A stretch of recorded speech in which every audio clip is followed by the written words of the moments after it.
Crônicas do Amanhecer de 22 de fevereiro de 2023. Líderes evangélicos instigam guerra espiritual no país, parte 2. Os atos que pedem intervenção militar em frente aos cartéis pelo país estão tendo o apoio de boa parte da extrema-direita evangélica, que tem tratado as manifestações golpistas como a parte de uma guerra espiritual. Na ótica deles, Jair Bolsonaro, PL, é uma espécie de enviado de Deus contra o presidente eleito, Luiz Inácio Lula da Silva, PT, que chega a ser tratado como um político que fez pacto com o demônio. Segundo o relatório semanal divulgado ontem pela Casa Galileia, uma organização que reúne pesquisadores e promove iniciativas plurais para públicos cristãos, católicos, evangélicos, o discurso que tomou corpo nesta semana é que uma guerra espiritual está sendo travada no Brasil. O termo é usado por esses grupos como uma referência de luta do bem contra o mal, representado por Bolsonaro, no caso, o bem, contra Lula, no caso, o mal.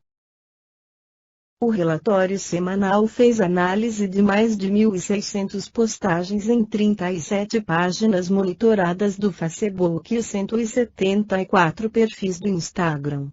Já no YouTube foram 495 vídeos e 89 canais analisados.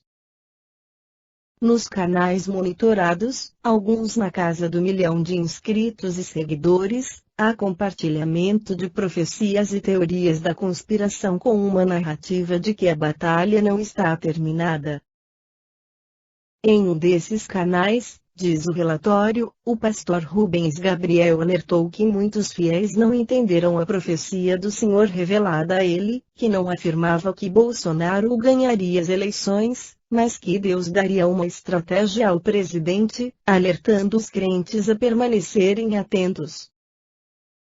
Algumas revelações também sugerem a morte ou um problema de saúde grave do presidente eleito Lula, insistindo que ele pagará pelos acordos feitos com o demônio. Relatório da Casa Galileia.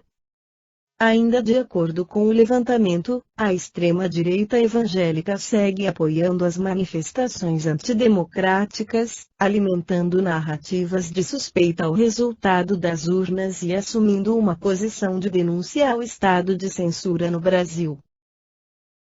Entre os cabeças das redes, como Silas Malafaia e os eleitos Magno Malta, PLS, e Ana Campagnolo, PLSC, há incentivos para que os manifestantes sigam nas ruas e cobrem explicações sobre uma fraude do TC, Tribunal Superior Eleitoral, e do presidente da Corte, Alexandre de Moraes. Em A Gênese, Allan Kardec esclarece que o mal existe e tem uma causa. Os males de toda a espécie, físicos ou morais, que afligem a humanidade, formam duas categorias que importa distinguir, a dos males que o homem pode evitar e a dos que lhe independem da vontade. Entre os últimos, cumpre-se incluam os flagelos naturais. O homem, cujas faculdades são restritas, não pode penetrar, nem abarcar o conjunto dos desígnios do Criador, aprecia as coisas do ponto de vista da sua personalidade, dos interesses factícios e convencionais que criou para si mesmo e que não se compreendem na ordem da natureza. Por isso é que, muitas vezes, se lhe afigura mal e injusto aquilo que consideraria justo e admirável, se lhe conhecesse a causa, o objetivo, o resultado definitivo. Pesquisando a razão de ser e a utilidade de cada coisa, verificará que tudo traz o sinete da sabedoria infinita e se dobrará a essa sabedoria, mesmo com relação ao que lhe não seja compreensível. O homem recebeu em partilha uma inteligência com cujo auxílio lhe é possível conjurar, ou, pelo menos, atenuar muitos efeitos de todos os flagelos naturais. Quanto mais saber ele adquire, mais se adianta em civilização, tanto menos desastrosos se tornam os flagelos. Com uma organização sábia e previdente, chegará mesmo a lhes neutralizar as consequências, quando não possam ser inteiramente evitados.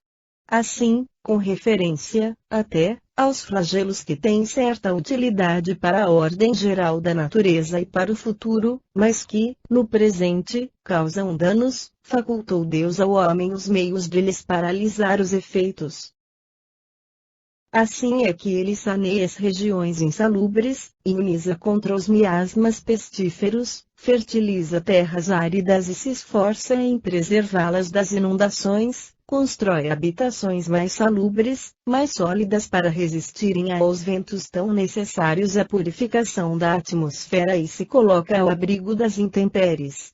É assim, finalmente, que, pouco a pouco, a necessidade lhe fez criar as ciências, por meio das quais melhora as condições de habitabilidade do globo e aumenta o seu próprio bem-estar. Tendo o homem que progredir, os males a que se acha exposto são um estimulante para o exercício da sua inteligência, de todas as suas faculdades físicas e morais, incitando a procurar os meios de evitá-los. Se ele nada houvesse de temer, nenhuma necessidade lhe induziria a procurar o melhor, o espírito se lhe entorpeceria na inatividade, nada inventaria, nem descobriria. A dor é o aguilhão que o impele para a frente, na senda do progresso. Porém, os males mais numerosos são os que o homem cria pelos seus vícios, os que provêm do seu orgulho, do seu egoísmo, da sua ambição, da sua cupidez, de seus excessos em tudo.